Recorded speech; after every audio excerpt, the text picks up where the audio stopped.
Welcome back, where you get to see two gents give you their 2 cents. I'm Mark with FOF. Today, we're going to talk about some of the global order issues and foreign policy here in America. This is going to be pretty short. Everything's pretty been status quo with what's been going on. So, FOF, I'm just going to jump right into it. I want to voice my Yeah, frustrations. Okay. Prior service here. And one of the things that we would pride ourselves on was the tactics we used, our knowledge, your professional, everything under that, right? We're supposed to be the greatest military in the world, and I still believe we are. But can you tell me how we've been aiding Ukraine fight the Russians, giving them intel, watching what's happening? They've been using drones this whole war, the Ukrainian Russian war. They've been using yeah, drones this whole time, and they've been getting interceptors from us, and we've seen the cost of that, and we've seen what they're doing with using cheap drone interceptors, which are just drones, and using the expensive interceptors that you use with like the Patriot system. They've been using that for the larger ballistic missiles. Why in God's green earth did we start a war with a country who is the leading or second leading producer in drones for warfare? Why did we start a war with them and not understand the implications drone warfare had? We are using $1 million interceptors to shoot down Toys R Us drones. I mean, not yeah, really, but still, it's frustrating. And you have the Secretary of War, Pete Hegseth, come out and he says, well, we're kind of surprised with the efficacy of the drones. They're a little bit more of a problem than we thought. Our allies right now that we went to war, we didn't drag them into the war, but now they're getting attacked. Right, we're talking all the Saudis, Qatar, all the United Arab Emirate countries. Everyone over there is getting attacked. Okay, and we don't yeah, even have the means to protect them. They are having to ration missile interceptors because there's not enough to stop the drones. So now here at home, our gas prices, I guarantee, are going to be $5 the next 2 weeks. How can you go into a war after seeing 4 years of war and say drones carry a bigger problem than what we anticipated? Are you kidding me? I mean, what do you think about that, Falf? And I'm flabbergasted. I am so annoyed with the whole operation. It seemed like it was a knee jerk reaction. Iran can't have nukes, so I don't disagree with trying to take care of that. But it seems like there's no planning. Our allies should have been on board. And don't even get me started on that. Let me hear your thoughts, Falf, before I keep going. yeah. It kinda sounds like they just thought that they would take action, everybody would just sit down and listen, and they didn't have a, "What if they don't do that?" sort of, "This is what we'll Yeah, do." no contingency plan. Yeah, none at all. Obviously, we gotta open up that canal in some way, shape, or form, otherwise oil prices across the world are gonna skyrocket. Hmm. And without, us being completely using electric vehicles and having other ways to get fuel, I mean, that's gonna be a big time resource for our lifetime still. I mean, great foreseeable future, oil and gas is gonna be a king, sort of fossil fuel for a lot of things. Well, check this out. I don't know if you saw this. We put sanctions on Iranian oil and Russian oil to hey, screw them, both of them over, right? Trump has screwed up so bad that we are now easing sanctions on Russia and Iran. I gotta be careful. We screwed up so much that we have now let the enemy produce more money because we screwed up so bad. We screwed up so bad. I mean, here's the thing. Iran is now attacking everyone's oil infrastructure because Israel attacked Iran's oil infrastructure. Trump says it was without our permission. Whatever, it doesn't matter. But now Iran's mad. They're attacking oil infrastructure of all uh, the Gulf states.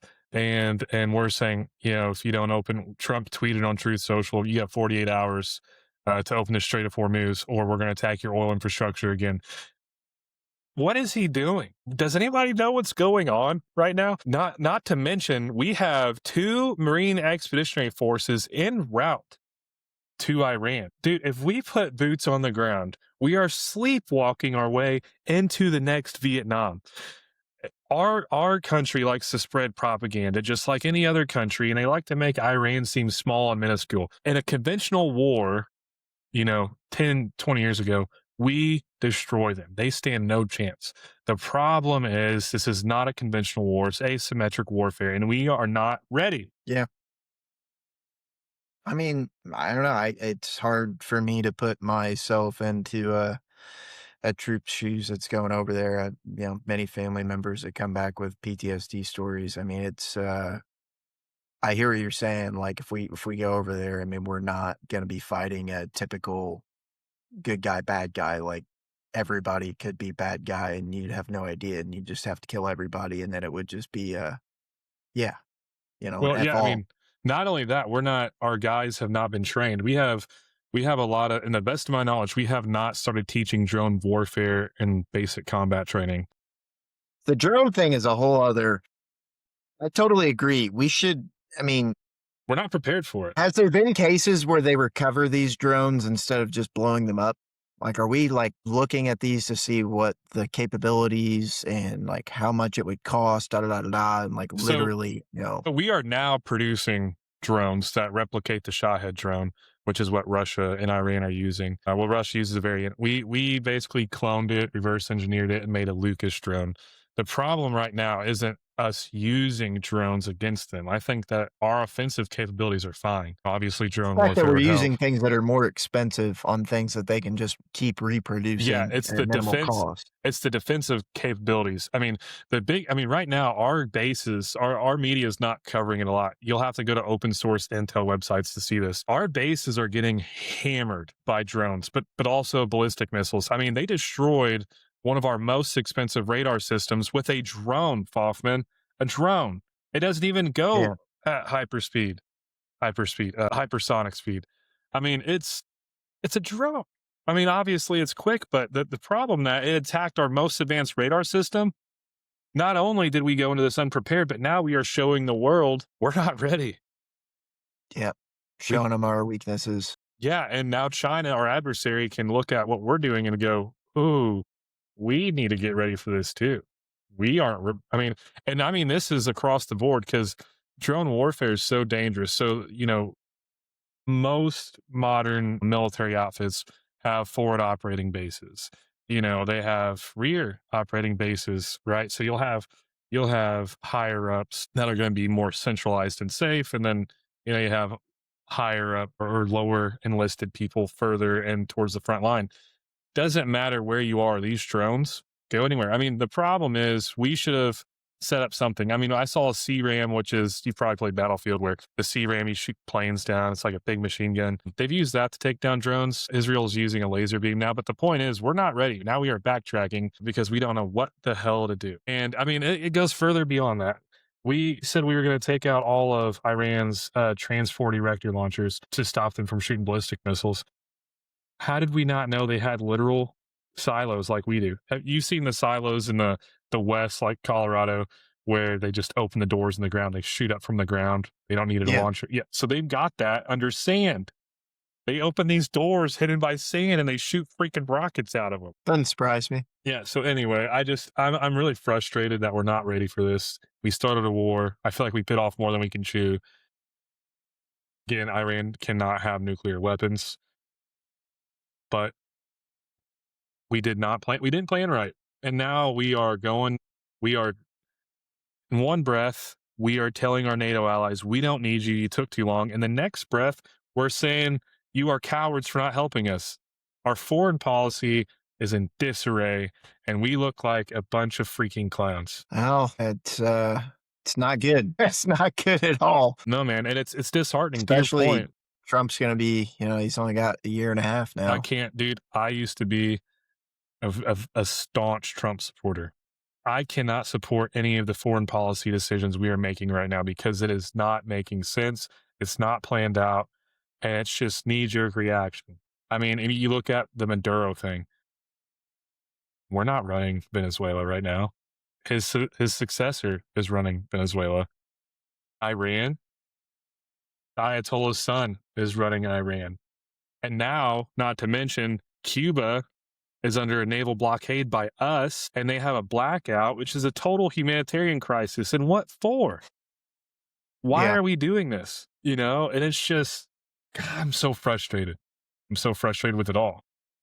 I didn't know about the Cuba thing. That's the Well, first I've dude, heard it's about that. yeah. Well, of course you haven't heard about it. Our media doesn't want anyone to know what's going on. But yeah, Cuba is under a naval blockade, and they are without power for most parts. Here's where it gets interesting. Russia is sending cargo or fuel ships with tons of fuel to Cuba to bypass our naval blockade. You want to talk about a global flashpoint? Keep an eye on that. Those ships should be arriving anytime now between this week, if not the next 2 days. Russia is sending aid through our blockade to Cuba. What do you think we're going to do? I can't tell you because I don't know. Nobody knows what we're going to do. But I can tell you that's not good. I mean, we are walking into another Vietnam. We're walking into another Cold War. Why? Why are we destabilizing all world peace? For what? Maybe I don't see the bigger picture here, but it's not making sense. I don't know. I think they want to control. He's trying to conquer. So the biggest realities right now is some of the leading world's oil producers are all under attack. We are sending expeditionary forces towards Iran. There's an island off of Iran that separates the Strait of Hormuz from Iran. Well, the Strait of Hormuz runs between the two. The theory is we are going to put the Marines on the island and try to project strength from there. Either way, there's going to be more American lives at danger. There's going to be more Gulf state lives in danger. If we were going to do this operation again, I understand Iran can't have nukes. I'm not arguing that. But why did we not plan this out?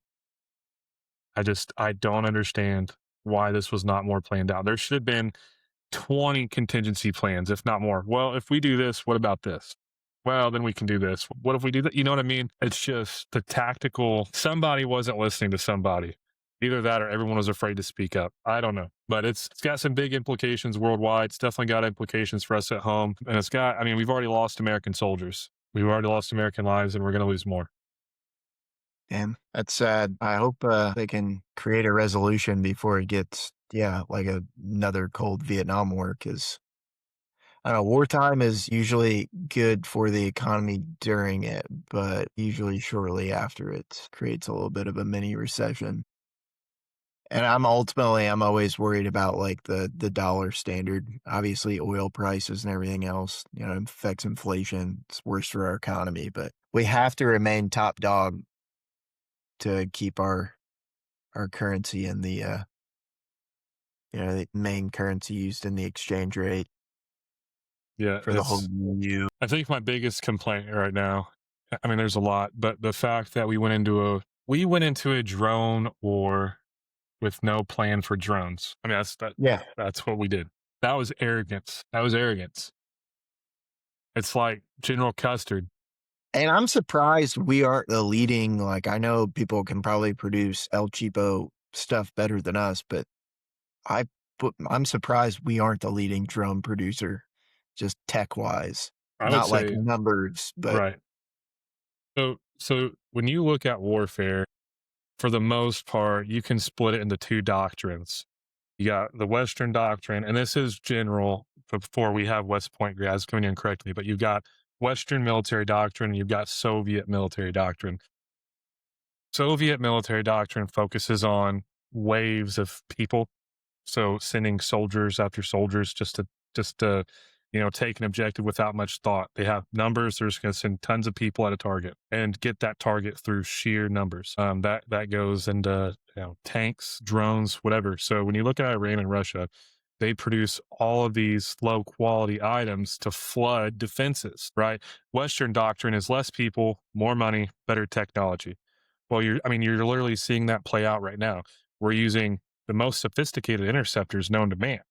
I mean, those are great. Those will knock ballistic missiles out of the air for the most part. Our fighter jets, right? Stealth, although an F-35 just got shot, which is concerning because it's the stealth fighter. So what you're seeing is our doctrine versus their doctrine and our ineptness to adapt to that doctrine. We should have been ready for the Soviet tactics that are being implemented right now in the Ukraine war. So it's big. Also, Iran just launched intercontinental, not intercontinental.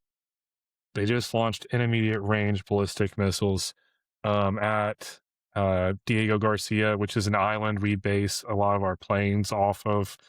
We've been using it, I believe, since World War II. And it's just a big island, basically a runway, kind of a checkpoint. Um, Up to this point, it's been untouchable. Well, everyone theorized Iran had rockets or missiles that had the range of, I think, 2,000 kilometers. Well, now they just shot them and they almost hit the island, which is 4,000 kilometers, which is enough to reach just about every single NATO country. I think UK is the only country not in the crosshairs of Iran right now. Wow. It's probably because a lot of them are going to the UK. I heard their government's very, The UK as we Muslim. know it is gone unless some strict reform takes place. The UK is going to have more mosques than people. Man, I know my Irish stepdad always complains about all the immigration over there, even in Ireland, that's pretty much run by England. He's like, it's insane. They don't have any money or enough food to feed half of these people. It's made everything so expensive. Well, that's my rant for the day. Yeah. Well, shit's hitting the fan. Hopefully it gets better. Yeah, maybe we Sounds need to like. clean the fan blades and figure it out. Yeah, get the mop out. Jeez, Swiffer dusters, mess. antiseptic wipes. The only other thing to discuss is marathons better than arc raiders. All right, everybody. That's it for today. We appreciate you. We will talk at you next time. Peace. Peace.